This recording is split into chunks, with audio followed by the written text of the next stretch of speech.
না না, রাজনীতির জন্য গুরুত্বপূর্ণ কেন হবে? কারো বাসায় একটা মিটিং হলে কি এটা গুরুত্বপূর্ণ হয়ে গেল নাকি? আপনারা যারা জানেন না, এরকম অনেক মিটিং হচ্ছে। গত 2 দিন আগে একটি বিষয় নিয়ে গণমাধ্যমে ব্যাপক আলোচনা হচ্ছে, সেটি হচ্ছে আওয়ামী লীগের যখন নিষিদ্ধ আওয়ামী লীগের সাবেক এক মন্ত্রীর বাসায় 3টি দেশের রাষ্ট্রদূতের বৈঠক অনুষ্ঠিত হয়েছে। এই বিষয়টি আপনারা কিভাবে দেখছেন? না, এটা আমাদের কোনো বিষয় না। এটা কোন কূটনীতিবিদ কার বাসায় সব এটা হচ্ছে তাদের নিজস্ব বিষয়। এটা নিয়ে বিএনপির কোনো মাথা ব্যথা এগুলো চিন্তা নেই। কতজন কত জায়গায় কত সভা করবে, দেখা করবে, এটার জন্য আমাদের কোনো বিএনপির পক্ষ থেকে আমাদের কোনো কমেন্ট। সানবিট সব দিবে সামাল। সানবিট ম্যাজিক প্রেস ডিশওয়াশিং এর মাথা ঘোরানো সলিউশন। না না, রাজনীতির জন্য গুরুত্বপূর্ণ কেন হবে? কারো বাসায় একটা মিটিং হলে কি এটা গুরুত্বপূর্ণ হয়ে গেল নাকি?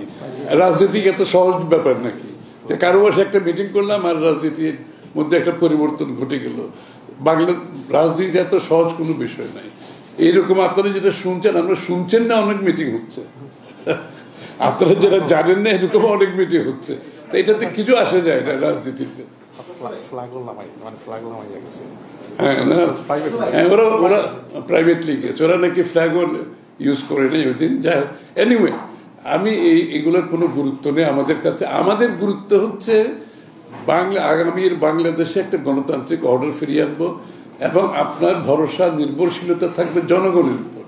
কে কোথায় কার বাড়িতে সভা করতেছে এগুলো নিয়ে কোনো ইস্যু না। বাংলাদেশের জনগণের উপর আস্থা থাকতে হবে।